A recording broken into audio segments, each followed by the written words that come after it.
Hola, muy buenas noches. Le damos un cordial saludo a todos nuestros teleamigos que nos acompañan desde diferentes regiones del país y también desde países que reciben las señales de nuestro canal. Esta noche les damos la bienvenida desde la Universidad La Gran Colombia, el auditorio Aula Máxima, desde donde la Rectoría de la Universidad La Gran Colombia pues se permite dar la bienvenida también al lanzamiento del Índice de Libertad Económica del Mundo, el Índice de Propiedad Intelectual y el nuevo Centro de Pensamiento de la Universidad La Gran Colombia. En este momento voy a presentar a nuestra mesa directiva, presidida por el señor rector Santiago José Castro Agudelo, el señor Juan Carlos Hidalgo del Cato Institute, el señor Lorenzo Montanari de American for Tax Reform Foundation, el señor Daniel Reisbeck, director del nuevo Centro de Pensamiento de la Universidad La Gran Colombia. Voy a pedir a todos que nos pongamos de pie. A continuación escucharemos el himno de la Universidad La Gran Colombia.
Muchas gracias, podemos tomar asiento.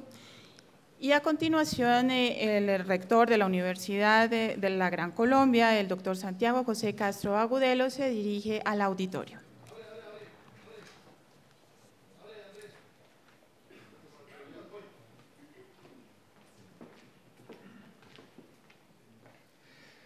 Muy buenas tardes a todos los que están aquí en el aula máxima, a todas, muy buenas tardes también a todos los teleamigos que nos ven en Teleamiga Internacional en este momento, en directo, en esta transmisión que hemos coordinado con nuestro canal, el canal de la Universidad La Gran Colombia. Quiero saludar de manera muy especial al secretario general, Marco Tulio Calderón Peñalosa, que nos ha venido acompañando en tantos procesos que hemos adelantado en la universidad. Saludo muy especial a la doctora Pilar Galat, con quien hoy hemos inaugurado además un número muy importante de obras en la universidad, nuestra vicerrectora administrativa. Quiero saludar a Juan Carlos Hidalgo del Cato Institute, a Lorenzo Montanari de la Americans for Tax Reform Foundation, ambos de la ciudad de Washington, y también quiero saludar al nuevo integrante de esta familia gran colombiana, que es Daniel Reisbeck, como director de nuestro nuevo Centro de Pensamiento. Quiero contarles a todos los que nos acompañan el día de hoy, a quienes nos ven en Teleamiga, cómo surgió esta idea de lanzar dos índices muy importantes en la Universidad de La Gran Colombia el día de hoy. Uno primero es el Índice de Libertad Económica del Fraser Institute, presentado por el Cato Institute, y el Índice de Propiedad Intelectual Internacional. Porque es que en una reciente visita a la ciudad de Washington que hicimos nosotros como Universidad de La Gran Colombia, tuvimos ocasión de reunirnos con el Instituto Cato, con la Americans for Tax Reform Foundation, con la Heritage Foundation, con el Leadership Institute y con otros amigos. Y con Daniel Reisbeck veníamos hablando de cómo tenemos que hacer desde la universidad, en este caso desde la Universidad de La Gran Colombia, para realmente promover el desarrollo económico. Están ocurriendo muchas cosas. Ustedes verán que el día de hoy, por ejemplo, el país está con los estudiantes movilizados, sobre todo los estudiantes de las universidades públicas, pero también algunos de las universidades privadas. Y en muchas discusiones identificamos dos asuntos que para nosotros son fundamentales y les hemos también compartido con nuestro decano de Ingeniería, Javier Enrique Delgado, por cierto, un saludo muy especial a los decanos, a Francisco, a Ana Cecilia, a Javier, a Gloria, a los que nos acompañan, al igual que los directivos de la Universidad de la Gran Colombia. Dos elementos. Primero, libertad económica. Nadie mejor que los ciudadanos para definir qué es lo que tienen que hacer con esos ingresos que perciben que son fruto de su trabajo y de su esfuerzo. Pero también, por otro lado, la propiedad intelectual. A mí me duele ver cómo las investigaciones que requieren importantísimas inversiones para hacer avances en tecnología, avance en ciencia, pero también en temas de literatura y artes. Muchas veces esos derechos de propiedad intelectual son irrespetados y eso genera unos incentivos negativos donde en últimas no hay suficiente espacio para la innovación, para el emprendimiento, con toda la seguridad jurídica que implica. Y entonces nosotros queremos hoy presentar estos dos índices, con dos importantísimos centros de pensamiento que desde ya son aliados de nuestro nuevo centro de pensamiento, el Instituto Cato de Washington, y además los invito a que sigan lo que vienen haciendo ellos en materia de publicar policy papers, de publicar diferentes investigaciones, de estar haciendo foros a nivel internacional, y todo lo que viene haciendo la Fundación Americans for Tax Reform. Hoy nos acompaña nuestro gran amigo Lorenzo. El día de ayer, en la noche, tuvimos una reunión con diferentes centros de pensamiento de Colombia y también estuvo el Leadership Institute y por supuesto estuvo Lorenzo y Chris Butler y otros, porque estamos muy interesados en que en la universidad realmente haga un aporte en temas de investigación en estas dos líneas, libertad económica y propiedad intelectual. Es fundamental. Yo cada vez que me reúno con estudiantes de diferentes programas de la universidad les estamos diciendo que tienen que innovar, que tienen que ser emprendedores, que tienen que buscar la manera los investigadores de patentar, pero luego vamos y miramos y tenemos problemas en temas de seguridad jurídica, estamos llenos de contrabando. Hace poco, por ejemplo, la revista Arcadia publicó una nota muy importante sobre los escritores colombianos y muchos decían, sacamos uno de nuestros textos que nos consume 3 años de trabajo y a la salida lo están vendiendo piratas en la calle y eso pues tampoco ayuda.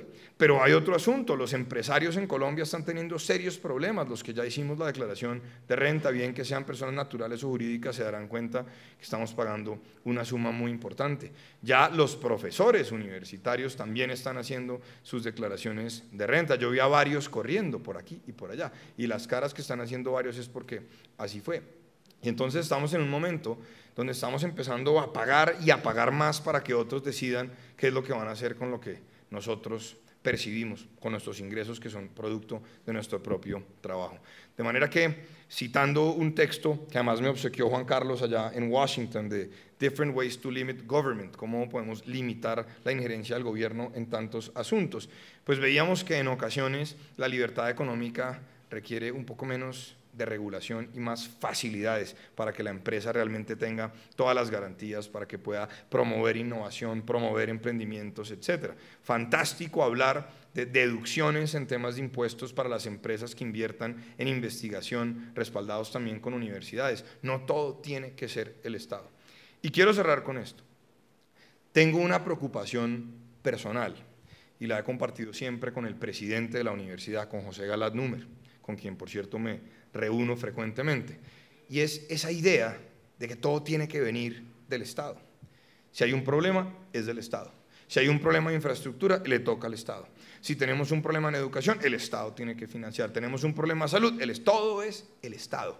Innovación, el Estado. Ya el Estado creó hasta una fundación para impulsar la innovación del sector privado. Y las universidades privadas, cuando entran en crisis, también el Estado. Y yo creo que es al contrario. Una sociedad libre requiere ser libre de verdad. Para promover el emprendimiento y la innovación tenemos que ser libres para emprender y no podemos ser pacientes de lo que otros decidan hacer con nuestros propios recursos, porque en últimas lo que genera productividad en un país, en una sociedad, pues son los individuos, y en la medida en que los individuos son más libres pueden hacerlo. Amartya Sen, por ejemplo, yo creo que lo han entendido mal en este país con el tema de la pobreza multidimensional. No, la tesis de él es, si hay más libertad, hay más desarrollo. Y otros quieren ver por ahí que el tema es que usted no requiere tener recursos en sus bolsillos, sino que usted puede ser más libre cuando le han dado todo, y esa idea yo no la comparto. Yo creo que la mejor forma de salir de la pobreza, y en Colombia el 50% de la población está en condiciones de pobreza, bueno, hay unos unos datos más, unos datos menos, cada vez que quieren reducir la pobreza, entonces reducen el ingreso promedio de una familia integrada por 5 personas y con eso entonces sacan a muchas personas de la pobreza. Y eso no es lo que corresponde es que los colombianos y colombianas podamos producir más, podamos tener trabajos más exitosos, podamos generar más recursos y podamos decidir qué hacer con esos recursos. Por eso nosotros siempre hemos defendido la empresa comunitaria, que es una empresa que tiene que ser con ánimo de lucro, donde participan todos, donde todos tienen que trabajar, donde gana el que trabaja más y el que tiene más responsabilidades, pero eso tiene que ir a una economía de libre mercado para competir. El día que se acaba la competencia, el día que uno tiene tal nivel de confort que no está pendiente de innovar, sino que piensa que las cosas no van a cambiar, ese día una sociedad ya está en crisis y corre el riesgo de dejar de existir. De manera que quiero darle la bienvenida muy especial por primera vez en la Universidad de la Gran Colombia, por primera vez en este país, estos 2 índices al tiempo e insistir en que son 2 líneas fundamentales para nosotros: propiedad intelectual, libertad económica. Con esos 2 pilares estoy seguro que podemos sacar este país adelante y ojalá todos lo interioricemos de esa manera. Bienvenidos a todos, un saludo muy especial a todos los teleamigos y espero que veamos con mucha atención las presentaciones que siguen, que las interioricemos y que salgamos de aquí, por supuesto, a discutirlas. Muchas gracias.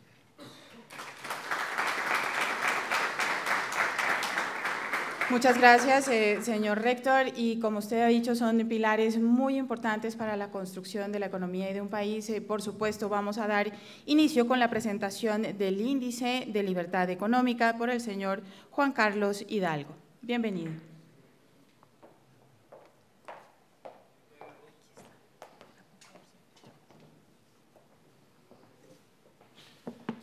Buenas tardes. Muchas gracias a Santiago y a la comunidad de la Universidad de la Gran Colombia por esta invitación a venir a presentar efectivamente por primera vez aquí en el país los resultados de la edición 2018 del Índice de Libertad Económica.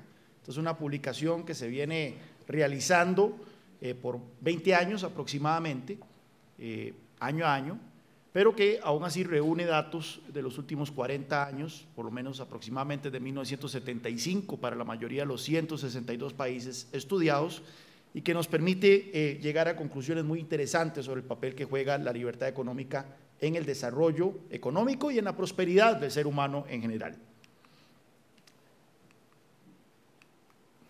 Vamos a ver, esta es la parte complicada de la presentación siempre. Vamos a ver, Manuel. ¿Se ve bien? ¿No está muy claro eso? Bueno, como a manera de prólogo, siempre me gusta empezar haciendo un repaso de la historia, básicamente la historia moderna en materia de desarrollo económico, para que tengamos algunos conceptos claros de cara al fondo de la presentación, que es el tema de la libertad económica. Y es por eso que me gusta primero iniciar con la investigación que hiciese el economista, el reconocido economista Angus Maddison. Angus Maddison dedicó su obra, que es muy respetada, ha sido ampliamente citada, a estimar, calcular el PIB per cápita de la humanidad desde el año 1 hasta el año 2000. Y es interesante porque esta es básicamente la conclusión visual de la investigación de Angus Maddison. Ustedes pueden ver casi que como un palo de hockey, que nos revela un par de cosas. Podemos ver de que durante la mayor parte de la historia humana,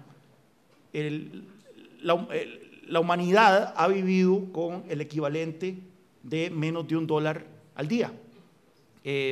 Ustedes pueden ver que desde el año 1 hasta aproximadamente el siglo XIX, el promedio de ingreso de per cápita de las personas era lo que hoy consideramos como pobreza extrema, más o menos $1 al día.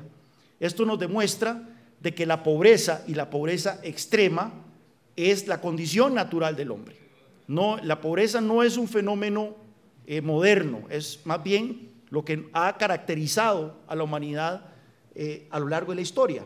Sin embargo, algo ocurrió aproximadamente a partir del finales del siglo XVIII principios del siglo XIX, que hizo que el ser humano, teniendo acceso a la misma cantidad de recursos humanos que siempre ha tenido, teniendo la misma capacidad cerebral que ha tenido por lo menos en los últimos 10.000 años, de repente empezara a experimentar niveles sin precedentes de prosperidad económica y prosperidad social. Lo otro que nos muestra este gráfico es que el estancamiento ha sido la norma de la humanidad. Si nosotros lográramos invitar a nuestros tatarabuelos a cenar a nuestras casas hoy en día, nuestros tatarabuelos estarían sorprendidos por la gran cantidad de avances que hemos experimentado en los últimos 50, 60 años. Pero si Thomas Jefferson pudiese invitar a cenar a su casa a Julio César, quien vivió 18 siglos antes, probablemente Julio César no se habría impresionado mucho de lo que hubiese logrado ver en Monticello en el inicios del siglo XIX. No hubo mayor avance tecnológico ni económico en 18 siglos desde el nacimiento de Cristo. Sin embargo, hemos experimentado una revolución de la prosperidad en los últimos 2 siglos y particularmente en las últimas 5 décadas. Nuevamente tenemos que hacernos entonces la pregunta, ¿qué fue exactamente lo que ocurrió a finales del siglo XVIII, principios del siglo XIX, que hizo que la humanidad, que había estado a lo largo de su historia ceñida en la pobreza absoluta, de repente empezara a prosperar? Bueno, y ustedes pueden ver de que los últimos cálculos de Angus Maddison pusieron el ingreso per cápita en $10.000 en el año 2000, ya eso va por $15.000 actualmente. O sea, este palo de hockey sigue creciendo. Si nosotros escuchamos a los líderes populistas actuales, habremos oído de que estamos en una época en que los ricos cada vez son más ricos y los pobres son cada vez más pobres. Pero lo cierto es que ese no es el caso. Nuevamente, si vemos el comportamiento de la pobreza extrema en los últimos 2 siglos, veremos de que la pobreza ha caído en 85% hace 200 años, pobreza extrema, a menos del 9% actualmente según los últimos estimados del Banco Mundial. Es más, a partir de 1980 hemos experimentado un fenómeno que nunca jamás se volverá a repetir en la historia humana, que es que 660 millones de chinos abandonaron la pobreza en una sola generación, lo cual ha tenido repercusiones globales. No solo esto ha afectado, por supuesto, el futuro de China, sino que ha afectado el futuro de América Latina, ha afectado el futuro de África, ha afectado el futuro de la humanidad entera. Entonces estamos viviendo tiempos verdaderamente revolucionarios. Y otra vez, entonces, insisto, la pregunta es exactamente qué es lo que ha ocurrido. Para que ustedes se hagan una idea, la economía mundial, toda la economía mundial en 1820 cabía en lo que hoy es Corea del Sur. Es decir, para que ustedes se hagan una idea lo tanto que se ha venido expandiendo el tamaño de la economía mundial a partir de los últimos 2 siglos. Pues bueno, una pregunta que tenemos que hacernos es ¿por qué hay cada vez menos pobres? ¿Por qué la humanidad está prosperando? 3 economistas del Banco Mundial se dedicaron, dirigidos por David Dollar, que es un economista bastante reconocido, se dedicaron a estudiar los ingresos de 118 países en los últimos 40 años, poniéndole particular atención al 40% más pobre de la población en esos 118 países. Ellos querían definir exactamente por qué es que estaba ocurriendo esa mejora en los ingresos.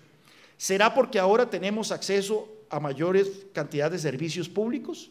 ¿Será porque ahora hay mayores programas sociales más generosos? ¿Será que ahora hay una mayor cantidad de programas redistributivos? O sea, que el Estado ha hecho que la calidad de vida de las personas sea mejor. Pues vea qué interesante, este estudio del Banco Mundial llegó a la conclusión de que el 77% de la mejora de los ingresos de ese 40% más pobre en 118 países se explicaba por crecimiento económico y únicamente un 23% se explicaba por programas redistributivos. Es decir, el crecimiento económico es el mejor programa antipobreza que se ha inventado. ¿Qué fue lo que empezó a ocurrir a partir del siglo XIX que no había ocurrido antes? Crecimiento económico. Parece que ahora vamos el crecimiento económico por descontado, pero estamos viendo que es algo relativamente novedoso. No solo eso, sino que los autores del estudio encontraron que existe una relación de 1 a 1 entre crecimiento económico y el ingreso de ese 40% más pobre de la población alrededor del mundo. ¿Qué quiere decir esto? Que si ustedes viven en un país donde el crecimiento económico es 2%, el 40% más pobre de la población en ese país ve sus ingresos crecer en promedio un 2%. Pero si ustedes viven en un país donde el crecimiento económico es un 7%, el crecimiento de los más pobres, del 40% más pobre de la población, es en promedio 7%. Entonces ya ahí cuando podemos poner en perspectiva lo que ha significado el hecho de que China ha crecido 9.8% por año en los últimos 30 años, el efecto que eso ha tenido sobre los ingresos de los chinos más pobres, y es por eso que el crecimiento económico es tan importante. Algunos sectores ideológicos califican esto como la teoría del chorreo o la teoría del derrame, diciendo que esto es una posición economicista, puesto que se habla de que los pobres simplemente se benefician de las migajas que le caen del crecimiento económico, pero una relación de 1 a 1 es una relación muy potente, y no solo eso, los autores encontraron que en América Latina es mayor esa relación. Esta es una relación mundial 1 a 1, en América Latina la relación es todavía más fuerte entre crecimiento económico y el ingreso de los más pobres. Habiendo hecho esa introducción, entonces ya ahora sí podemos pasar a hablar sobre este índice de libertad económica. Este índice de libertad económica fue pensado a finales de los años 70 por Milton Friedman, el premio Nobel de Economía.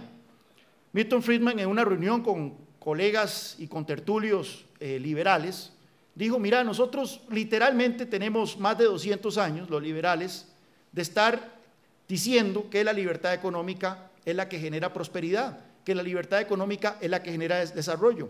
Sin embargo, deberíamos de lograr demostrar esto de manera objetiva. Debería haber una métrica que demuestre sin lugar a discusión, sin criterios subjetivos, que eso es cierto, de que la libertad económica genera prosperidad. Entonces, los autores de los contertulios decidieron abocarse a tratar de diseñar un índice de libertad económica, y para ello tenían que aterrizar más o menos la idea de qué consiste la libertad económica. Y es interesante porque los autores del índice lograron identificar 5 grandes componentes de política institucionales que explican la libertad económica. Uno es el tamaño del Estado. En el tamaño del Estado, según este índice, se miden varios indicadores. Se miden, por ejemplo, qué tan altos son los impuestos de renta, qué tan altos son las cargas de la seguridad social, los impuestos al trabajo. Se mide qué tan alto es el gasto público como porcentaje del PIB, como porcentaje del tamaño de la economía. Se mide cuál es la prevalencia de las empresas estatales en una economía, si el Estado participa activamente como empresario o se abstiene de estas prácticas. Luego está el aspecto del respeto a la propiedad privada y el Estado de Derecho. Mucha gente a veces acusa a los liberales de ser anarquistas, de que no creemos en el Estado, pero tener un Estado de Derecho que proteja la propiedad privada, que garantice la justicia, es un componente fundamental, un pilar fundamental de la libertad económica. Aquí se mide la independencia judicial, la protección de los derechos de propiedad, que luego Lorenzo va a exponer sobre el índice que ellos preparan en ese sentido, la interferencia militar en asuntos políticos y judiciales, la integridad del sistema legal, restricciones regulatorias a la venta de bienes raíces, la confiabilidad de la policía y qué tan alto es el costo del crimen sobre los empresarios. Luego está el componente de la estabilidad monetaria. Aquí se mide qué tan alta es la inflación en un país, qué tan volátil es la inflación y también qué tan fácil es para la gente tener cuentas bancarias en divisas. Ustedes saben que si ustedes viven en un país con alto nivel de inflación, lo primero que hace la población es buscar proteger sus ahorros y sus ingresos con dólares, pero muchas veces los países, y lo vemos en Venezuela, lo hemos visto en Argentina, muchas veces los países lo primero que hacen los gobiernos es tratar de limitar esa capacidad que tiene la gente de protegerse en cuentas bancarias en divisas. Entonces también se mide esa cuestión. Luego tenemos la libertad de comerciar internacionalmente. Aquí se mide qué tan altos son los impuestos a la importación en un país, los aranceles, qué tan prevalentes son las barreras no arancelarias. Hemos visto en los últimos años que conforme los países firman tratados de libre comercio y reducen sus aranceles, los países cada vez se vuelven más creativos para poner barreras no arancelarias al comercio. Por ejemplo, hasta hace poco la Unión Europea tenía un reglamento que establecía la curvatura que tenía que tener un banano para poder ser considerado banano y ser importado a la Unión Europea. Ese tipo de absurdos son muy prevalentes hoy en día. En la libertad de comercio internacional se mide también la prevalencia de los controles de capitales, qué tan fuertes son, qué tan difícil es poder sacar y meter dinero en una economía, y también la libertad de movimiento de personas. Los liberales creemos en el libre movimiento de bienes, servicios, capitales y personas. Y entonces también aquí analizamos qué tan frecuente es que los países impongan visas para las visitas de personas extranjeras. Finalmente tenemos el apartado de las regulaciones comerciales, las regulaciones laborales y de crédito. Aquí se ven un montón de subelementos, qué tan fácil es abrir un negocio, qué tan fácil es contratar y despedir gente, quién es el que determina la tasa de interés en una economía, si es el mercado o el Estado, cuál es la prevalencia de la banca estatal con respecto a la banca privada, etcétera, etcétera, etcétera. Son muchos elementos los que se toman en cuenta para este quinto punto. Lo importante de esta diapositiva y lo importante que tenemos que tener en claro, y casi que esta es la lección de la presentación sobre libertad económica, es que la libertad económica no se explica por una sola política. Y qué frustrante es cuando uno debate sobre política pública, cuando uno encuentra gente que cree que simplemente porque un país tiene bajos impuestos ya es una economía liberal, o simplemente porque un país tiene un tratado de libre comercio con Estados Unidos ya es una economía liberal. No, ciertamente eso ayuda a que la economía sea más libre, pero no necesariamente hace de ese país una economía liberal. Y esto lo vemos muchas veces con la prevalencia del mito escandinavo, ¿verdad? Del unicornio escandinavo que se nos dice que el socialismo sí funciona en Suecia, porque es un país que tiene altos impuestos y altos niveles de gasto. Bueno, efectivamente, si ustedes ven la nota de Suecia y ven la nota de los países escandinavos y nórdicos en el componente de tamaño del Estado, ustedes verán de que son países que salen muy mal calificados. Son países que efectivamente tienen altos impuestos y tienen altos niveles de gasto. Pero si ustedes revisan la nota de estos países nórdicos y escandinavos en los otros componentes, respeto a la propiedad privada, estabilidad monetaria, apertura de comercio internacional y regulaciones, ustedes verán que se encuentran entre las economías más libres del planeta. El problema con la gente que quiere copiar a los países escandinavos en nuestros países, aquí en Latinoamérica, es que lo único que quieren copiar son los impuestos. No quieren copiar las otras políticas que han hecho de los países escandinavos países altamente prósperos. Entonces, la lección que tenemos que tener clara de este índice, nuevamente, es que la libertad económica no se explica por una sola política. Si nos tratan de comprar esa trampa de que un tratado de libre comercio ya nos va a hacer un país desarrollado, que simplemente bajar impuestos va a hacer ya que seamos un país desarrollado, tenemos que ser un poco más holísticos, un poco más integrales en el análisis. Bueno, para calcular la nota de libertad económica, entonces, se utilizan fuentes de organismos internacionales, datos duros, objetivos, sobre tasas impositivas, prevalencia de aranceles, niveles inflacionarios, costo de hacer negocios, etcétera. Datos del Banco Mundial, Fondo Monetario Internacional, Foro Económico Mundial, etcétera. De esta manera, a cada subcomponente se le da una nota del 1 al 10, luego se saca un promedio por cada componente y luego se saca un promedio por cada país. Y de tal manera podemos entonces ver cuáles son los países con mayor libertad económica en el mundo. Los datos del 2018 nos muestran de que Hong Kong, a pesar de que Hong Kong no es un país, es una unidad administrativa autónoma de China, Hong Kong continúa siendo el territorio, y desde que se empezó a hacer este índice en 1995, ha sido consistentemente Hong Kong el país con mayor libertad, o el territorio con mayor libertad económica. Luego tenemos Singapur, Nueva Zelanda, Suiza, Irlanda, Estados Unidos, Georgia, Mauricio, la isla de Mauricio, Reino Unido y Canadá.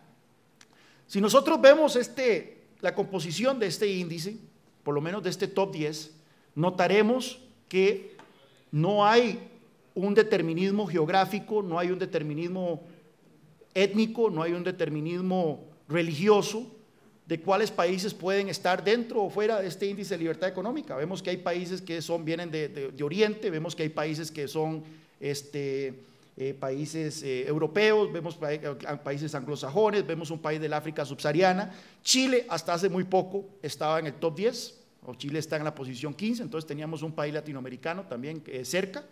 Así que no hay ningún tipo de determinismo que nos venga a decir qué países están o no están en este índice.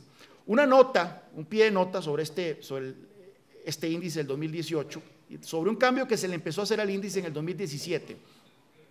Resulta que en los últimos años veníamos notando que había un par de países árabes muy bien posicionados en el índice. Jordania y Emiratos Árabes Unidos estaban en el top 10 y había otros países árabes también que estaban en las primeras posiciones del índice. Sin embargo, este es un índice que es constantemente revisado, la metodología es constantemente discutida. Yo vengo de una reunión en Panamá hace un mes donde nos sentamos y empezamos a discutir si hay que hacerle cambios, si hay que cambiar alguna metodología en particular. Y en una de estas reuniones alguien hizo la observación de que en los países árabes efectivamente podrá haber un alto grado de libertad económica, pero que esto solo le disfrutan los hombres. Las mujeres no tienen derecho a hacer contratos, las mujeres no tienen derecho a abrir cuentas bancarias, las mujeres en algunos casos, hasta hace poco incluso en Arabia Saudita, ni siquiera tenían derecho a conducir un vehículo.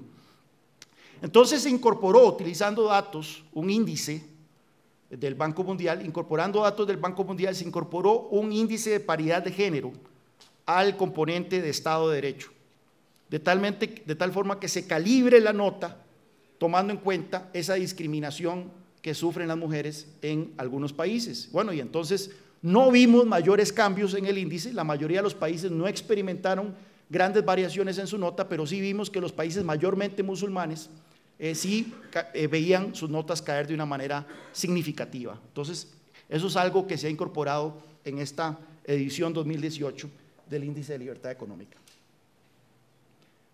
Los 10 países, los peores países con libertad económica, tenemos a Sudán, Guinea-Bissau, Angola, República Centroafricana, Siria, República Democrática del Congo, Argelia, Argentina, Libia y Venezuela.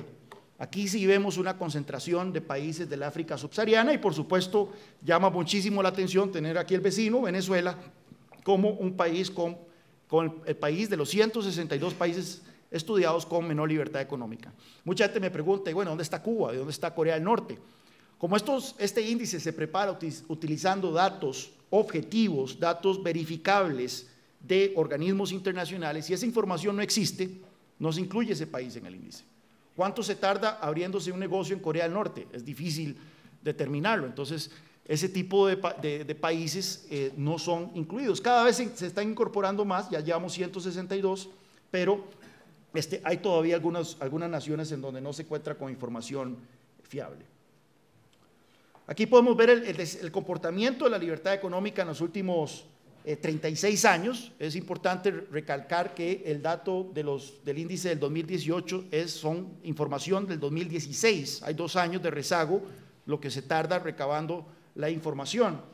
Así que podemos ver de que la libertad económica ha estado bastante estable en los países industrializados, en los países ricos, por lo menos en lo que vamos del siglo XXI. Sin embargo, vemos que son los países en desarrollo los que han venido aumentando de una manera significativa su nota de libertad económica. Y esto explica entonces por qué hemos visto tantos grandes avances en materia de reducción de la pobreza. Aquí podemos ver el mapa de libertad económica del mundo en el año 2018.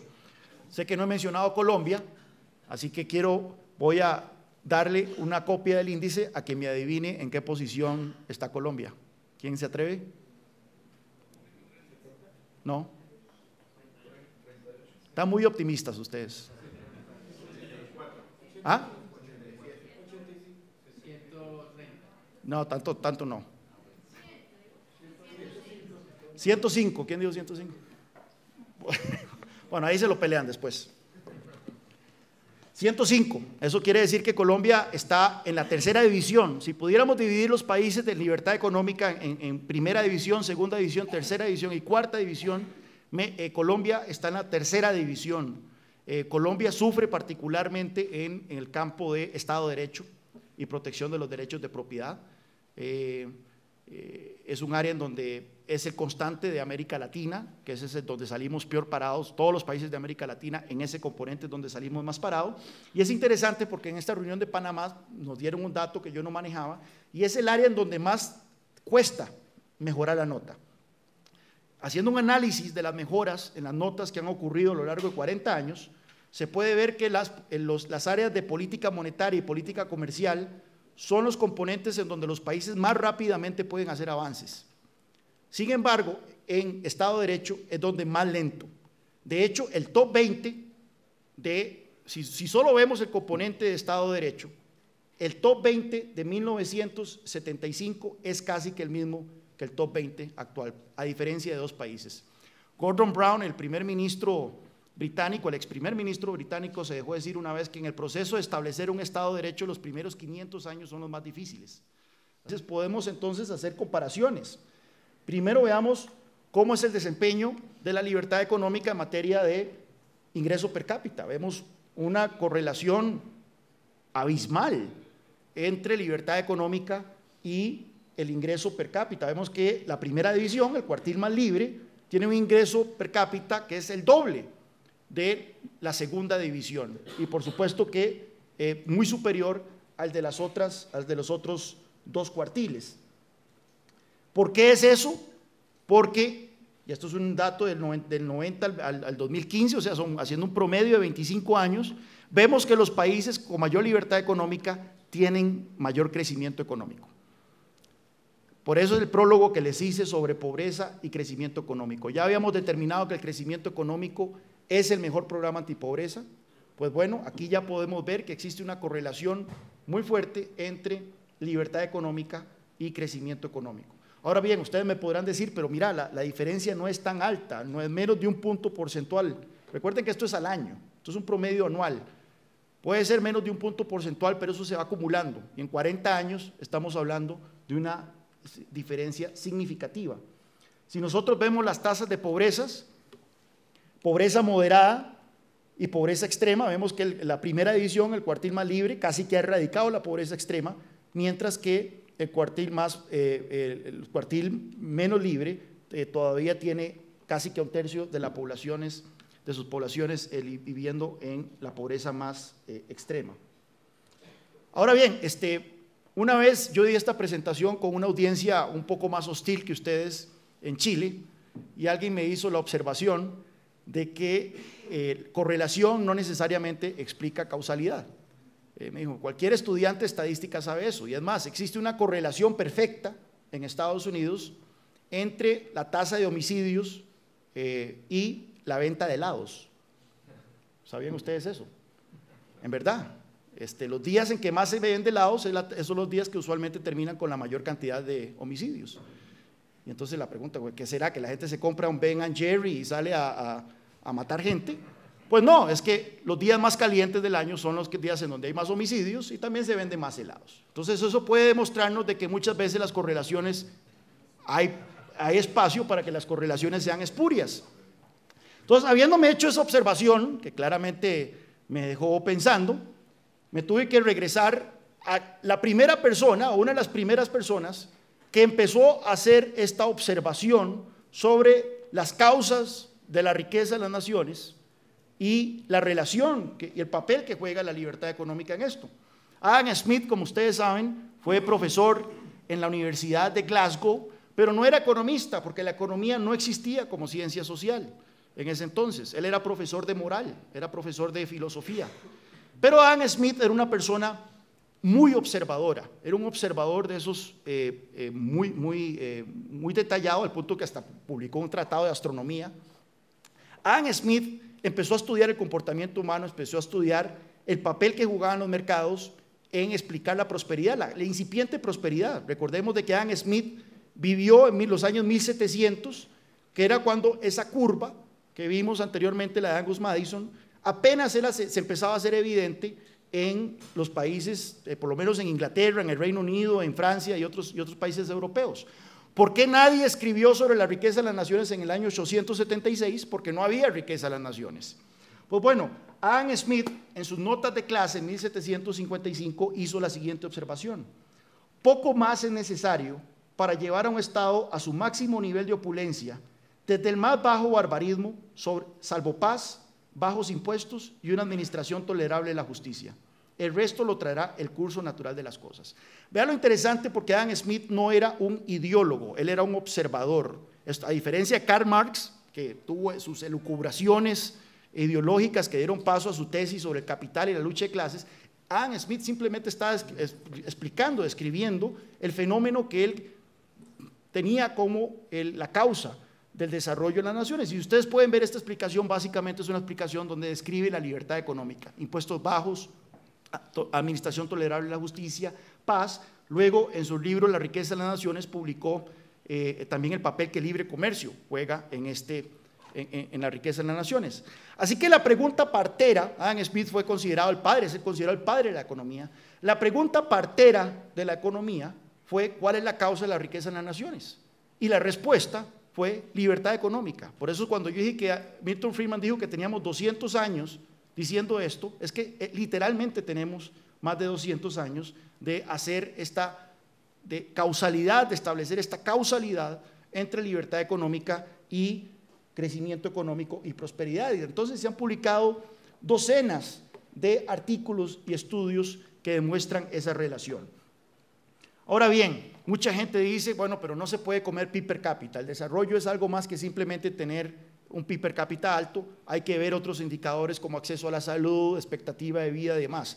Bueno, las Naciones Unidas publican un índice de desarrollo humano, y si ustedes comparan ambos índices, veremos nuevamente que existe una correlación muy fuerte entre desarrollo humano y libertad económica. La mortalidad, la expectativa de vida también es bastante alta, es la correlación en los países con mayor libertad económica. La mortalidad infantil, nuevamente, es bastante evidente en los países que tienen libertad económica dispar. E incluso la igualdad de género, las mujeres tienden a tener más derechos en los países con mayor libertad económica. Para ir cerrando, mucha gente también dice, bueno, a mí es que la verdad es que la libertad económica no me gusta, pero yo sí soy liberal en materias de derechos civiles y políticos. Estos dos tienden a ir de la mano. Milton Friedman hizo esta relación, y si nosotros hacemos la comparación del índice de Freedom House, que es un think tank en Washington que publica también anualmente un índice de libertades políticas y derechos civiles, veremos que existe una relación muy fuerte entre libertad económica y libertades civiles y políticas. Milton Friedman decían que eran dos caras de la misma moneda. A mí me gusta establecer el caso aquí que tenemos en el vecindario, en Sudamérica, de Chile y Venezuela. ¿Sabían ustedes que Chile en 1975 era el país con menos libertad económica de América Latina? Y era una dictadura. Bueno, por algún motivo, que eso está en libros que no vale la pena repasar, Pinochet, luego de 2 años de desastre económico de su gobierno militar, llegó a la conclusión de que no sabía nada de economía y que mejor le encomendaba el manejo, la administración de la economía a los llamados Chicago Boys, discípulos de Milton Friedman. Los discípulos de Milton Friedman procedieron a hacer una de las liberalizaciones económicas más drásticas que se han visto en tiempos modernos. Bueno, Chile no solo se convirtió en un país próspero, sino que se convirtió en una democracia. Y si nosotros vemos hoy en día los indicadores sobre fortaleza institucional, sobre corrupción y demás, veremos que la democracia chilena, si bien imperfecta, es la más sólida de América Latina. Vean el ejemplo contrario de aquí a la par, Venezuela. En 1975, Venezuela era el país con mayor libertad económica de Sudamérica. Y era una democracia en una región que, con la excepción de Colombia, todas eran dictaduras militares. Sin embargo, la pérdida de libertad económica que empieza a ocurrir en Venezuela en 1975, el chavismo simplemente vino a acelerar algo que ya venía ocurriendo desde finales de los años 70, vino acompañada también con un deterioro en materia de libertades políticas y civiles.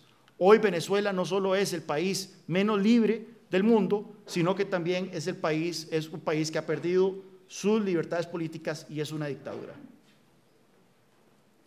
El tema de la corrupción es un tema muy importante también en nuestros países. Si nosotros comparamos el índice de libertad económica con el índice de transparencia internacional, veremos que los países con mayores niveles de transparencia son los países con mayor libertad económica. No debería sorprendernos esto. Si nosotros le damos más poder a los políticos y a los burócratas sobre cuánto podemos, cuándo podemos, a quién podemos contratar, cuánto tenemos que durar para abrir una empresa, la cantidad de empresas estatales que existen en una economía, la cantidad de recursos que se pueden manejar, no es de sorprendernos de que los políticos y los burócratas abusen de ese poder. Así que efectivamente los países donde hay economías más intervenidas, donde los políticos tienen mayor discrecionalidad sobre el manejo de la economía, son países, no nos sorprendamos, donde hay mayor nivel de corrupción.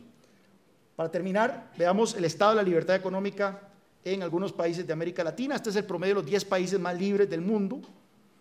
Este es el promedio de América Latina. Uno pensaría que América Latina ha estado estancada y casi que en retroceso en los últimos 20 años. Sin embargo, como mencionaba, hay historias dispares en la región. Tenemos el caso de Chile. Vean ustedes Chile de dónde empezó. 1975, Chile era un país con 500% de inflación, 50% de pobreza, pero se embarca en este proceso dramático de liberalización y hoy Chile es un país que está por convertirse en el primer país desarrollado de Sudamérica, con un PIB per cápita de $30,000 para el 2022, según una proyección de la semana pasada del índice del Fondo Monetario Internacional. Chile es el país con la mayor movilidad social de América Latina, vean ustedes. Chile es el país que más ha logrado avances en la reducción de la pobreza y, como mencionaba anteriormente, Chile es el país que tiene las instituciones democráticas más sólidas de la región, a pesar de ser uno de los últimos países en haberse democratizado. Está el caso de Perú también. Perú, a partir de los 90, empieza un proceso drástico de liberalización económica, casi que ha equiparado a Chile en materia de libertad económica. Perú es un país con altos niveles de crecimiento económico, ha visto el nivel de pobreza reducirse desde el 54% en el año 2000 a un 24% en el año 2015, y es un país que obviamente no se puede dormir en sus laureles. Vemos que no existe nunca el fin de la historia cuando se trata de libertad económica, que lo digan los venezolanos, pero es un país que, si continuase su proceso de liberalización económica, es probable que veamos otra historia de éxito similar a la de Chile. El caso de Argentina es un caso drástico nuevamente. Estos son datos del 2016, recordemos de que Macri llegó al poder en el 2016, así que las muy tímidas reformas que ha hecho Macri todavía no se ven en este índice, pero vemos que Argentina hizo un proceso importante de liberalización económica en los 90, pero recordemos aquella lección de una de las primeras diapositivas. La libertad económica no se explica por una sola política. En Argentina privatizaron empresas, en Argentina liberalizaron el comercio, en Argentina controlaron la inflación, muy importante, mediante una caja de conversión. Sin embargo, Argentina nunca controló el gasto público. El gasto público continuó desbocado durante la época de Menem. No podían imprimir dinero para financiar ese gasto público, así que se endeudaron y eventualmente vino el default en el año 2001 y la llegada de los Kirchner constituyó un retroceso serio de libertad económica en Argentina. Y Venezuela, nuevamente la lección de Venezuela. Vean ustedes dónde estaba Venezuela en 1975, muy por encima del promedio de América Latina, el país más libre de América Latina, pero vemos que la caída en libertad económica, y estos son datos, nuevamente no pusimos a un niño a dibujar esta línea, son datos tomados de fuentes bastante objetivas y verificables.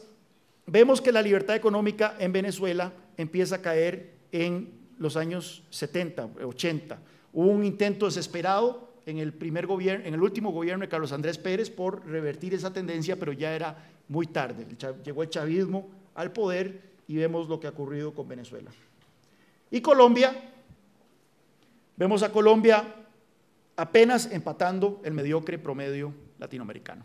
Así que la lección para ustedes, aquí en la audiencia, es de que en este país se necesita hablar muchísimo más sobre libertad económica. Yo seguí de cerca la lección que acaba de pasar y este es un país, Colombia, en donde se habla poco de la importancia de la libertad económica, como un concepto que explica el crecimiento, como un concepto que explica los avances en materia social, como es la reducción de la pobreza y la lucha contra la desigualdad. Así que esa es la tarea que tienen ustedes pendientes. Muchas gracias.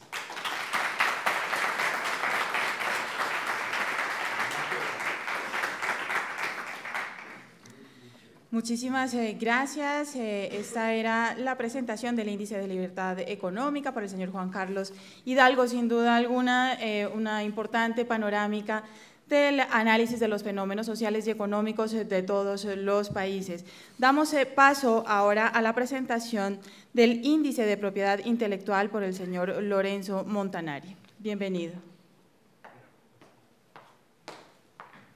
Muchísimas gracias por las invitaciones.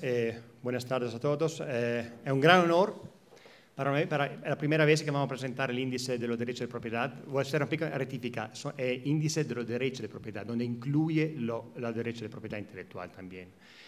Hoy voy a hablar en nombre de la Alianza de los Derechos de Propiedad, que es parte de la American for Tax Reform Foundation. Quiero agradecer al rector Santiago Castro para invitar a este seminario y Daniel Reisbach para involucrarse lanzando el nuevo centro de pensamiento. Es un gran placer compartir este seminario también con el amigo Juan Carlos. Bueno, voy a presentar el índice que hemos lanzado este año en Sudáfrica. Una pequeña introducción de una parte histórica. La Alianza de los Derechos de Propiedad se fundó en el 2005 en Washington, D.C. con la tarea de promover derechos de propiedad intelectual, Estado de Derecho alrededor del mundo. La hemos fundada gracias a la partnership con el doctor Hernando de Soto, economista peruano que está en los últimos 25 años y más está luchando para mejorar el derecho de propiedad en el país en desarrollo.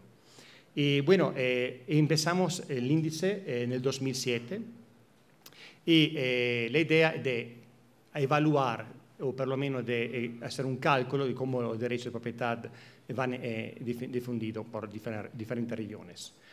Quiero enfocar un poco más en la parte introductiva de mi presentación sobre por qué los derechos de propiedad son importantes para nosotros. Porque hay la exclusividad del derecho a usar un recurso, la exclusividad del derecho a los servicios de un recurso y el derecho a intercambiar bajo términos mutuamente benéficos. Es decir, que sin derecho de propiedad tenemos menos libertad, mucho más política socialista, es decir, mucho más pobreza. Y quiero siempre mencionar el economista Thomas Sowell, porque él en esta frase explica muy bien la función social. Él dice que tanto la libre expresión como los derechos de propiedad pertenecen legalmente a los individuos, pero tiene una función social, sobre todo para la gente que no tiene este tipo de derechos. Y también quiero, aquí estamos en Colombia, me encanta mucho Nicolás Gómez Dávila, lo leí hace 20 años. Me encanta esta frase porque él se enfoca mucho sobre la importancia que el derecho tiene que ser soberano, más soberano del Estado, más soberano de cada gobierno. La única función para defender nuestra libertad es tener el derecho soberano. Y bueno, los derechos de propiedad son derechos humanos, protegidos por la Declaración Universal de los Derechos Humanos de las Naciones Unidas, artículo 17, mucho más enfocado sobre los derechos de propiedad, artículo 27, mucho más enfocado sobre la propiedad intelectual. Ambos explican, sin esto no hay creatividad, sin esto no hay libertad económica. Y hay tres preguntas detrás de nuestro índice. ¿Cuál sería un mundo sin derecho de propiedad? ¿O cómo una empresa podría defender su marca, su trademark, su marca, sin una protección de la propiedad intelectual? O cómo también un gobierno, un país puede defender los derechos de propiedad sin un marco legal y político fuerte y transparente. Entonces, con este índice vamos a contestar a estas tres preguntas básicas. Y bueno, el honor siempre de tener una introducción de Hernando de Soto que explica la importancia de nuestro índice, sobre todo para los políticos y los analistas políticos.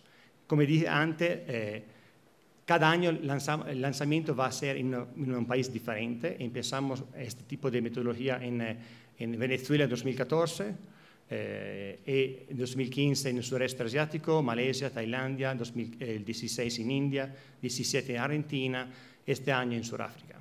¿Por qué Sudáfrica? Lo hicimos en partnership con la Free Market Foundation, porque en Sudáfrica está pasando algo muy peligroso. En el sentido, el gobierno de Sudáfrica quiere implementar una reforma de la tierra, y hasta aquí está bien. El problema es que quiere implementar la reforma de la tierra bajo una política de expropiación sin compensación. Este tipo de política la quieren llevar a cabo eliminando el artículo 25 de la Constitución de Sudáfrica, que es el único artículo donde se puede proteger los derechos de propiedad. Es decir, aunque el gobierno entrega tierra a los pobres, ¿cómo podrían los pobres defender su derecho si van a abolir el artículo 25? Entonces pasamos una semana presentando el índice, hablando, y bueno, ojalá que pudimos contribuir también a parar este tipo de reforma. Empezamos con el índice. Como estaba diciendo antes, la primera edición fue el 2007, en colaboración con Hernando de Soto. Desde 2015, la autora del índice es una economista venezolana, profesora Sara Libre Carciente, es miembro también del think tank CEDICE, uno de los más importantes que hay en Venezuela y en América Latina, y también es senior fellow de la Boston University. Tenemos una relación, una partnership alrededor del mundo con más de 113 think tank y también universidades, y con un gran gusto y honor que vamos incorporando también la Gran Colombia y el Centro de Pensamiento desde este año. Y este año hemos analizado 125 países y también cada año publicamos más o menos 6 casos de estudio de parte de nuestro partner.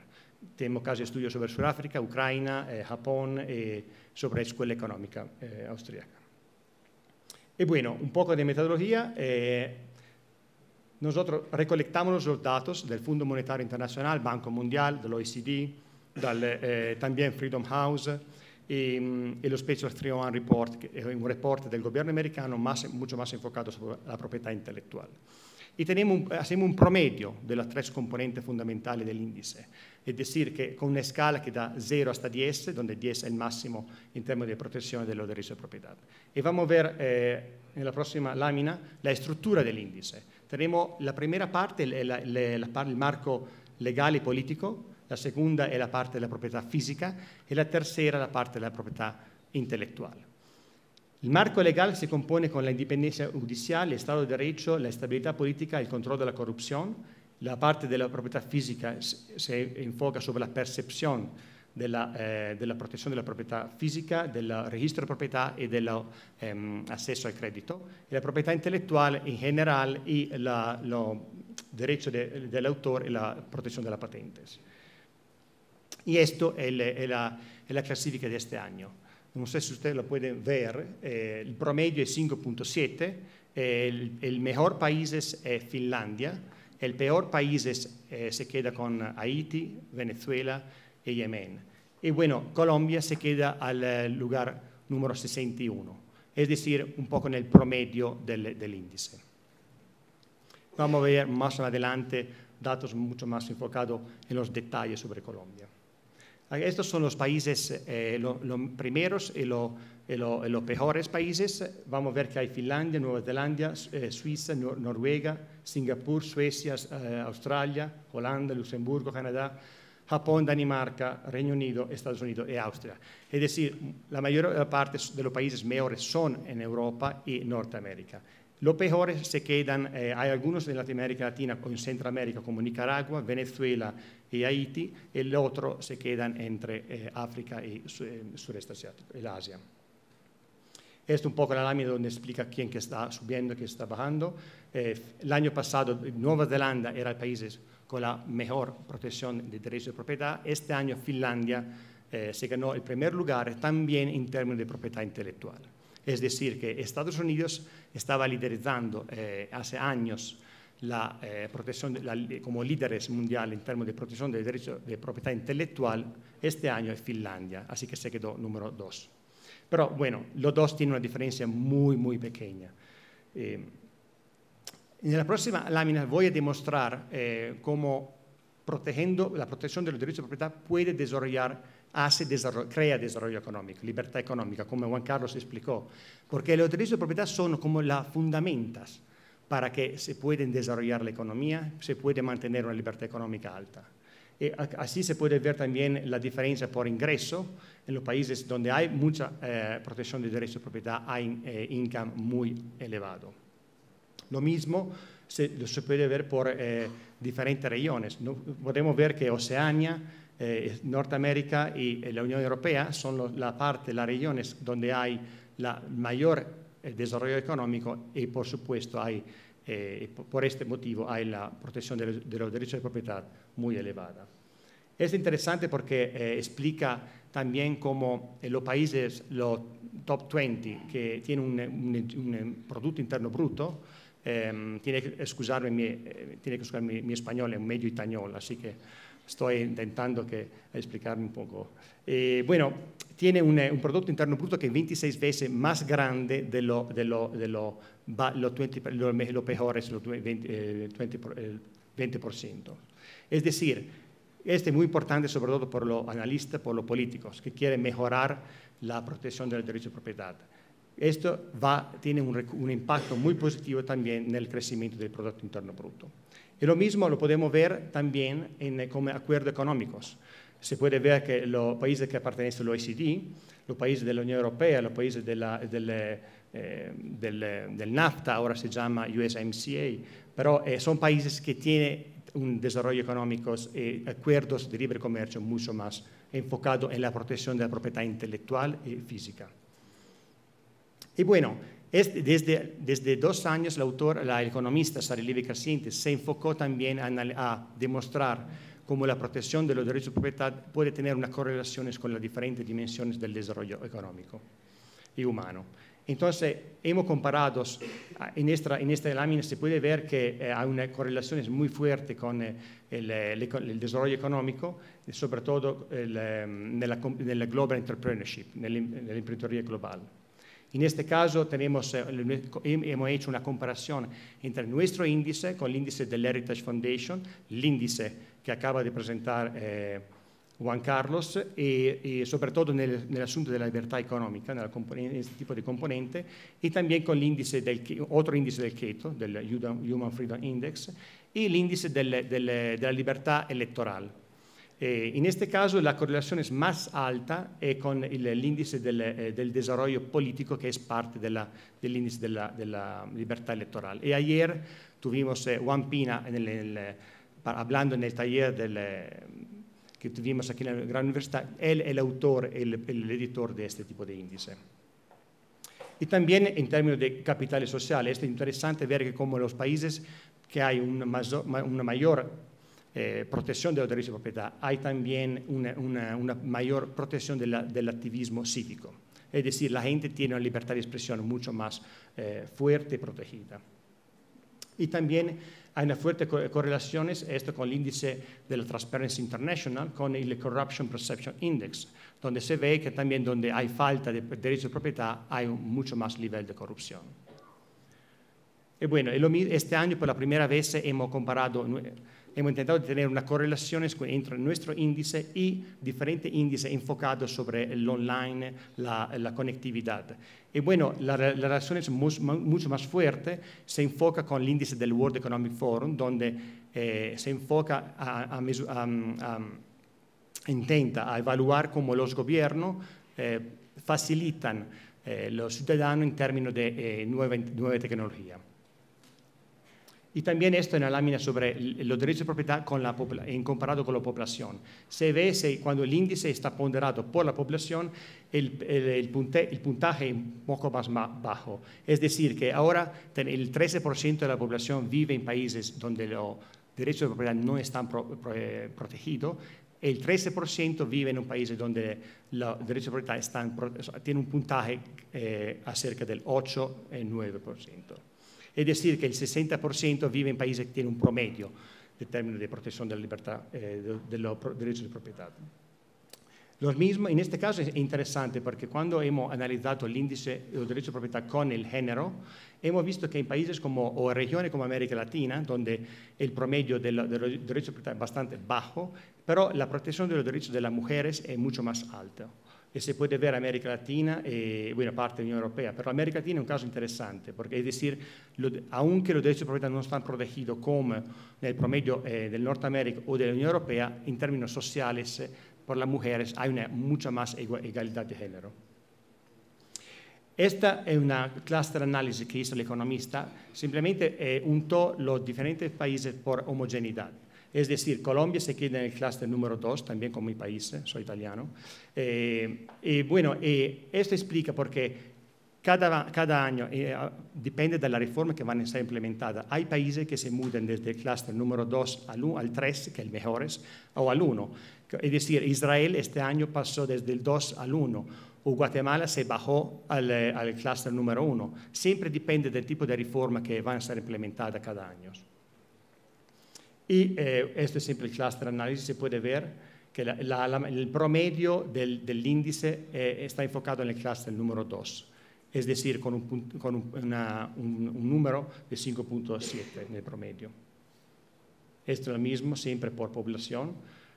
3 billones de ciudadanos viven en el cluster número 2.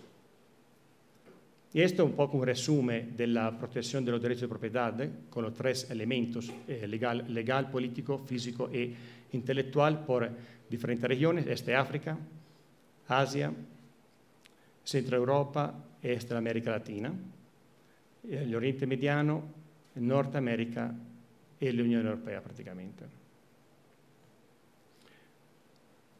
En la próxima lámina vamos a ver un poco más el nivel de protección de la propiedad intelectual en América Latina. Este es el promedio general del índice sobre la propiedad intelectual. Esta es la parte de las patentes y estos son los derechos de autor. Este es el promedio. Colombia, como Chile, también tiene una protección de la patente bastante arriba del promedio, como 6.5. Pero hay mucho más que trabajar. La parte que se enfoca sobre la propiedad intelectual es la parte más débil en términos de protección en la región de América Latina. Vamos a ver, por ejemplo, el software sin licencia. Guatemala es el país que tiene el 78% de software sin licencia. En Estados Unidos el 15%, la media de América Latina es 52%, es decir, Colombia 48% y Chile el 55%. Colombia, es decir, mucho mejor de Chile, que está liderizando la clasifica como mejor país latinoamericano en términos de derechos de propiedad. Eso también otro índice con el cual empezamos a trabajar con la American University, el Patent Index, y se ve que también Estados Unidos es el país que tiene mejor protección de las patentes y Guatemala las mejores. Esto en general es el trend de la protección de la propiedad intelectual. A nivel mundial se mejoró del 0.5. Los países que mejoraron fueron Paraguay, México, Jamaica, Eslovenia, Guatemala, Chile, Honduras, Venezuela y Uruguay. Y aquí hemos comparado los datos de los países que pertenecen a la Alianza del Pacífico. Es interesante ver cómo Chile protege los diferentes componentes del índice. Colombia, México y Perú. Aparte Chile hay un promedio que es bastante igualitario entre Colombia, México y Perú. Y esto también explica un poco más el trend de la protección de los derechos de propiedad intelectual. Chile y Colombia bastante sobre la patente, la propiedad física, perdón, la patente bastante igualito, pero en términos de propiedad del entorno legal y político, Chile es el país que tiene un Estado de Derecho mucho más fuerte. Y aquí, muy rápidamente, yo sé que se está acabando el tiempo, hay Finlandia, que es el país que tiene un puntaje de 8.6. Es un país que, como decir, es un poco el líder mundial en términos de derechos de propiedad e inversiones por la propiedad intelectual. Estados Unidos, que es la posición 14, Chile, 29 sobre 25, número 1 en la región, aunque bajó este año, pero sigue manteniendo un entorno legal y político muy alto. Colombia. Con Colombia vemos que incrementó 0.16, está en el 61, como estaba diciendo antes, 8 en términos regionales. Incrementó también el puntaje en términos del macro del legal y político, pero tiene, por ejemplo, 3.4 en estabilidad política, 4.3 en el control de la corrupción y 3.2 en la independencia judicial. Seguramente esta es la parte más débil de Colombia. En el término de propiedad física se queda 6.4, más arriba del promedio 5.7. Propiedad intelectual también no es bastante buena, se queda en el clúster 2, en el promedio también de muchos países europeos. Muy fuerte también la protección de las patentes con 8.8. Bastante bajo la protección de los derechos de autores. Venezuela, simplemente como benchmark negativo, el 123 sobre 125. Bueno, Venezuela se está cayendo desde 20 años en términos de protección de los derechos de propiedad. Es decir, que el 85% de las leyes que están aprobadas en Venezuela están en contra de los derechos de propiedad. Estos son el listado del caso de estudio que hemos publicado este año. Todos los datos que estoy mencionando ahora lo pueden encontrar en la página internet del International Property Rights Index. Y estas son un poco las organizaciones, también la magazine, la revista que utilizan nuestro índice para análisis económica, como Forbes, The Economist, Financial Times, las Naciones Unidas, el Fondo Monetario, la World Bank y la National Geographic. Y bueno, esta es simplemente la partnership que hemos desarrollado con la American University. Desde este año hemos también implementado con nuestra economista el índice sobre la patente y desde 2019 el índice de marcas. Y bueno, estos son mis datos. Si quieren datos sobre el índice, lo compartimos gratuitamente, en el sentido que lo estamos haciendo con muchísimas revistas, más de 250 universidades que quieren, sobre todo gente que está estudiando el doctorado, quiere publicar casos de estudio sobre la propiedad intelectual, propiedad física. Es decir, con mucho gusto también vamos a colaborar con la universidad, el Departamento Económico o el Departamento de Derecho, y con mucho gusto puedo poner en contacto al economista Sara Libre Carciente. Todavía la página internet del International Property Rights Index puede ver todos los datos, pueden bajarlo y también puede jugar haciendo comparaciones entre países. Y bueno, muchísimas gracias, estoy a la orden.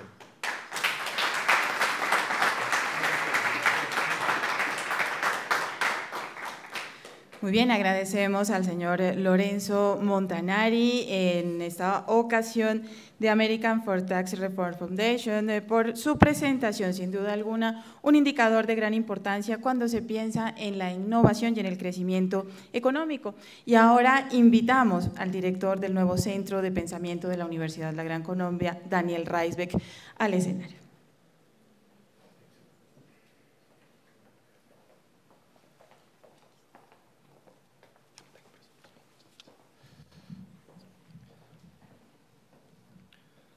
Muchísimas gracias a Lorenzo Montanari por su presentación, Juan Carlos Hidalgo, al rector Santiago Castro, estimados amigos de la Universidad Gran Colombia y por supuesto los teleamigos. A mí me parece que estas dos presentaciones y estos dos índices son extremadamente importantes en Colombia, tanto libertad económica como derechos de propiedad, porque acá, en este país, prácticamente todos los días alguien nos dice, ya sea en el Congreso o en los medios de comunicación, y nos asegura que el neoliberalismo salvaje ha arruinado el campo colombiano, la industria nacional, la misma democracia y lo que puede ser peor aún, tradiciones nacionales cuasi sagradas, como abrir la lonchera en el colegio y encontrar un paquete de Cheetos de Jack Snacks. Todo esto es culpa del neoliberalismo, nos dicen.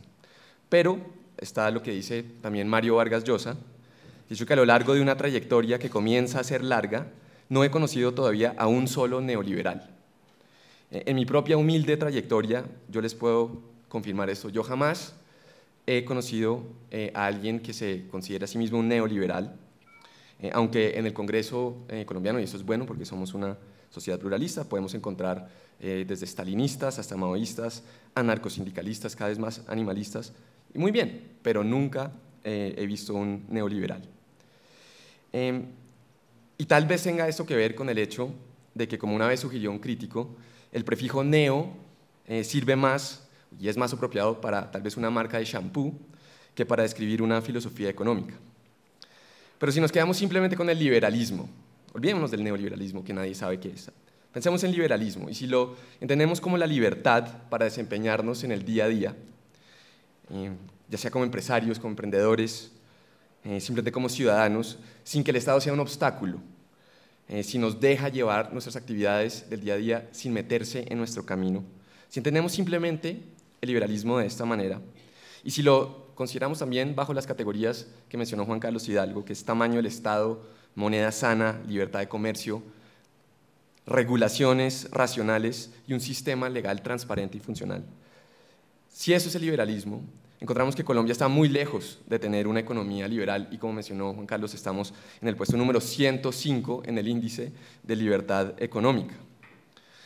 Ahora, nada más en la región no solamente estamos detrás de países modelo, que mencionó Juan Carlos, como Chile, Panamá, Perú, inclusive estamos detrás de Guatemala e inclusive estamos detrás de Haití.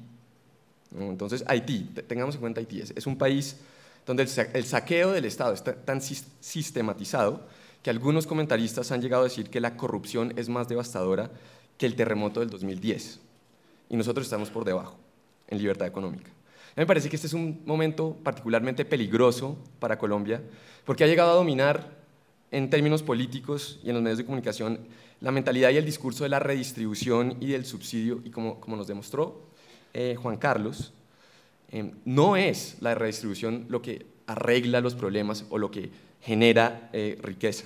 Eso se ve reflejado en el debate actual acerca de la educación pública. Y por eso me parece importante que haya, a partir de hoy, un instituto en Colombia que promueva vigorosamente la filosofía, la actitud y la mentalidad del crecimiento económico, y el crecimiento económico a través de la libertad económica. Porque la verdad es que no vamos a avanzar sin crecimiento económico. Y no es necesario ir al otro lado del mundo, no tenemos que citar a Hong Kong o a Singapur para encontrar ejemplos de países que a mediados del siglo pasado tenían economías muy similares, inclusive estaban por debajo de Colombia en muchos indicadores y nos han superado con creces. Si nos quedamos en el vecindario, los vecinos como Panamá y países como Chile han tenido un crecimiento muy superior al colombiano durante las últimas 4 o 5 décadas, precisamente por tener economías más libres, más abiertas y más integradas a los mercados globales. En el caso de Panamá, solamente desde el 2003 hasta el 2007 ha tenido un crecimiento del 7.5%. En Colombia estamos alrededor del 2%, inclusive por debajo del 1%. Y como hemos visto, estos no son simplemente números.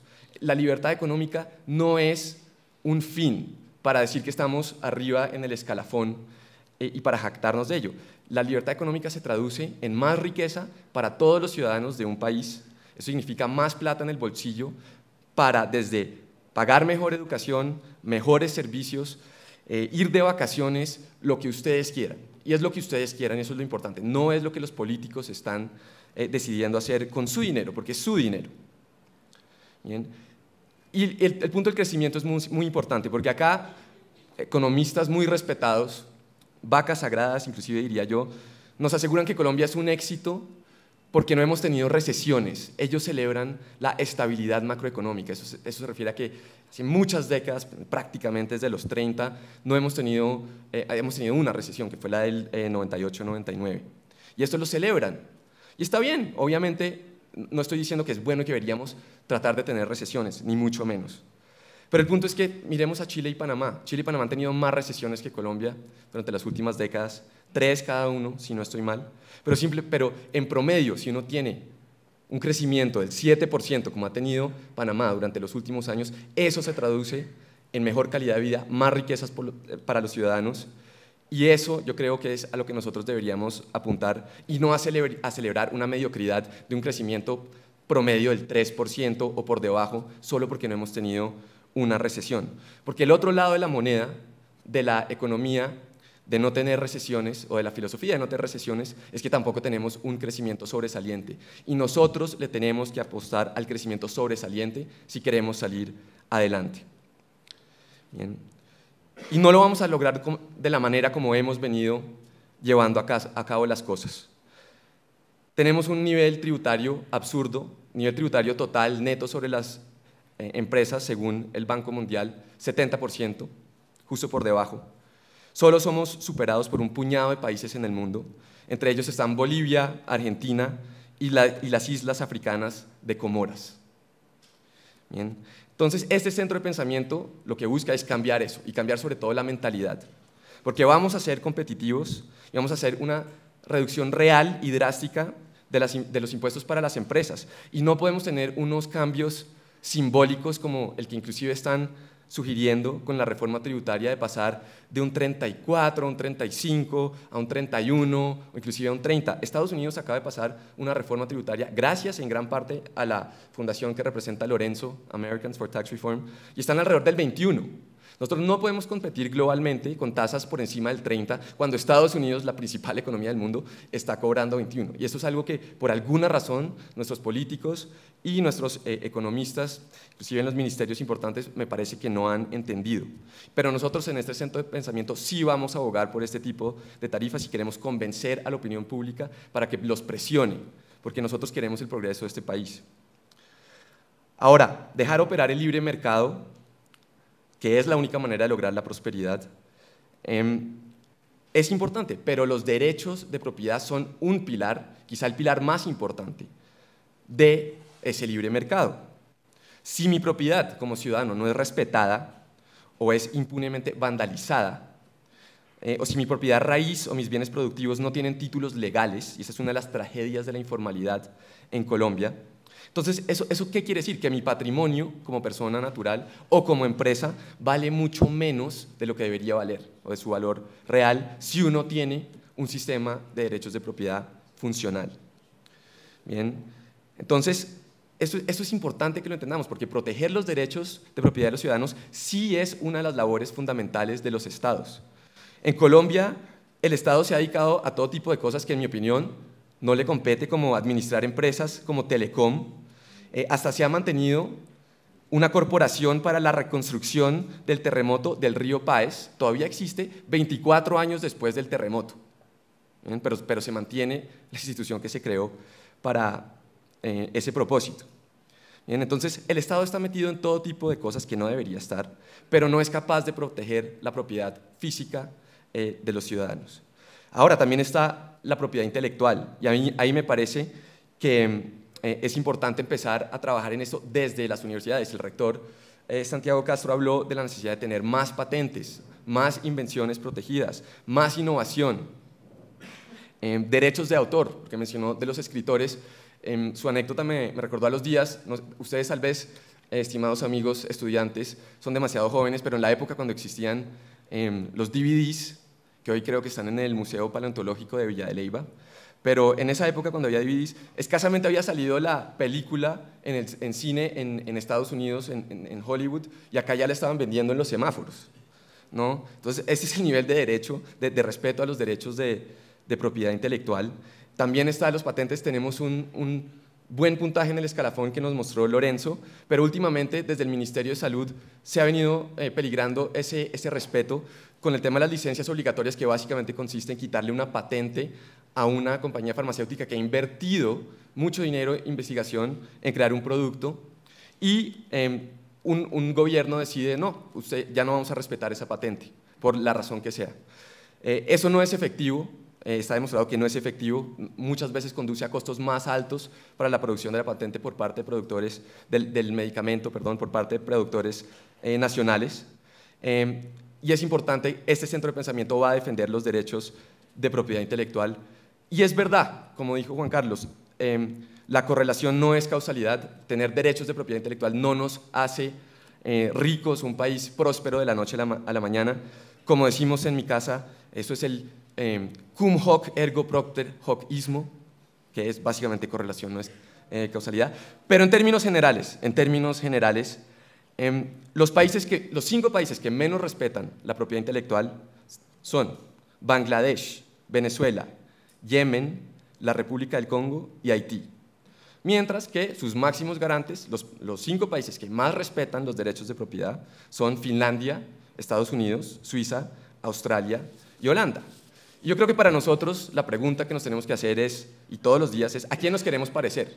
¿Nos queremos parecer a Venezuela o a Bangladesh o a Haití en este sentido? ¿O queremos parecernos a Suiza o Estados Unidos? A mí me parece muy claro que tenemos que proteger los derechos de propiedad intelectual porque esto va a traer más innovación, más inversión y más desarrollo. El tema de los clústeres que mencionó Lorenzo, tenemos la opción, ¿queremos pertenecer al clúster número 3 de países desarrollados o queremos retroceder? Y hay que tomar la decisión, hay que dar el salto hacia el progreso o nos caemos. Permanecer estáticos no es una opción. Y este centro de pensamiento en la Universidad de Gran Colombia argumentará que sí deberíamos dar ese salto. No nos podemos quedar quietos y no podemos retroceder. Ahora, también quiero agradecer al rector Santiago Castro por creer en este proyecto, de este centro de pensamiento. Una pregunta que nos hicimos y que creo que nos debemos hacer todos es, hablamos de libertad económica, Juan Carlos Hidalgo nos mostró una diapositiva con Adam Smith. ¿Tiene esto alguna relevancia o puede haber alguna armonía con un país como Colombia, un país latinoamericano, o es la libertad económica un concepto anglosajón que solo aplica para países donde se habla inglés y donde ha tenido gran influencia Adam Smith y sus sucesores? Y a mí me parece que es muy importante que entendamos que inclusive antes de Adam Smith, los primeros pensadores en el mundo moderno que empezaron a cuestionar la vieja manera de hacer las cosas, teorías antiguas que se mantuvieron durante toda la Edad Media, como la idea de que el interés, cobrar intereses era pecado y por lo tanto era malo, el tema de la usura, que tenía que haber un precio justo, que un producto tenía un precio justo y que no se podía vender por más porque de alguna manera violaba el orden natural. Cuestiones como la inflación, ¿de dónde surge la inflación? Cuando un gobierno está endeudado porque hace una guerra, por ejemplo, ¿por qué no pagar esa deuda imprimiendo billetes o imprimiendo monedas, acuñando monedas? Los primeros pensadores que empezaron a cuestionar estas teorías fueron españoles, de lo que se vino a llamar la Escuela de Salamanca en el siglo XVI y XVII, personas curas y académicos, conocidos como escolásticos, como Juan de Mariana, Luis de Molina, Martín de Azpilcueta. La misma España que en ese momento estaba colonizando estas tierras, ahí las principales discusiones filosóficas en ese momento eran estas.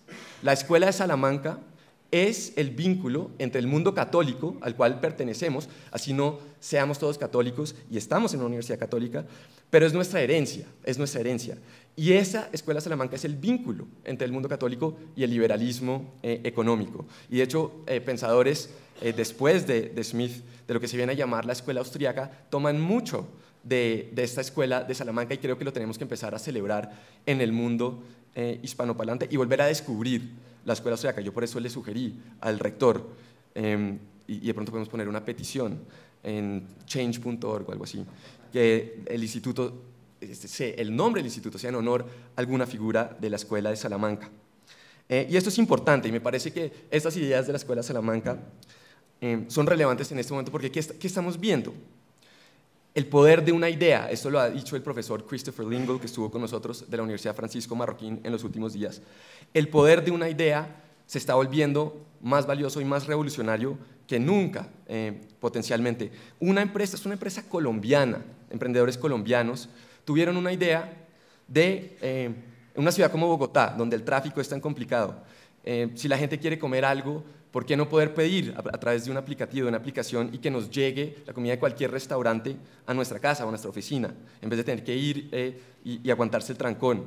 Y esa empresa, y creo que ustedes saben de cuál estoy hablando, Rappi, hoy en día es uno de los únicos unicornios en América Latina. Un unicornio es una empresa que no ha salido a la bolsa, pero que ya tiene, en términos de capitalización por medio de inversión privada, más de $1.000 millones de dólares. Y tenemos una en Colombia. ¿Y cuál es la reacción de gran parte de la clase política y de los medios? Se van en contra de ellos, los atacan a los innovadores, ¿no? Curiosamente, muchos de ellos son animalistas de los críticos, pero en este caso están siendo cazadores furtivos de unicornios. Y deberíamos más bien celebrar los unicornios, porque como ustedes bien saben, el unicornio no solamente es singular por su único cuerno, sino en este caso también porque es el único unicornio que tenemos en Colombia. Y en vez de celebrarlo, yo veo que hay muchos ataques contra esta empresa en particular. Entonces, las amenazas que tenemos vienen de muchas fuentes. Está lo que podemos llamar la Brigada de los Derechos, personas que consideran que bienes escasos y productos, como la misma educación, son derechos y que por lo tanto no importa el costo, sino que de alguna manera el Estado tiene que cubrir todos los costos. Eso es un problema, en mi opinión. También tenemos lo que mencioné, macroeconomistas del establecimiento que nos aseguran que crecer al 2% es una maravilla, cuando claramente no lo es. ¿Y qué es lo que vemos enfrentado acá? Yo veo una mentalidad que es la mentalidad del no se puede, de que necesitamos protección, necesitamos el Estado que nos ayude, que nos saque cualquier problema, cualquier dificultad, inclusive en cuanto a lo de esta empresa y otras, una mentalidad perdedora. Pero yo creo que hay otra mentalidad y está muy arraigada en Colombia, que es la mentalidad ganadora y la mentalidad del emprendimiento. Entonces, no olvidemos que es una artista colombiana la que hace unos pocos años, a través de un mundial de fútbol, puso al mundo entero, y tal vez a ustedes también, a bailar el Waka Waka. Y esto es innovación. Yo digo que ustedes, porque yo no lo intenté porque sería un atentado contra la estética. Pero esto es solamente un ejemplo a nivel mundial. Y esto es Colombia, esto es innovación colombiana. En este momento hay un emprendedor colombiano en Brasil que creó un banco que se llama Nubank y está revolucionando el mundo bancario porque él se dio cuenta que los bancos en Brasil eran peores en términos de la burocracia y del abuso a los clientes que los bancos en Colombia, en términos de cobros por el manejo, de cobros, todos los cobros que tenemos acá en los bancos, de las filas, etc. Y este banco es prácticamente digital. Y es muy fácil abrir una cuenta, a diferencia de los bancos tradicionales, y lo está revolucionando. Y ojalá pueda venir pronto a Colombia a implementar su idea y que tenga personas que piensen como él acá en el país. Tenemos el caso, solamente un ejemplo de muchos, pero Mario Hernández.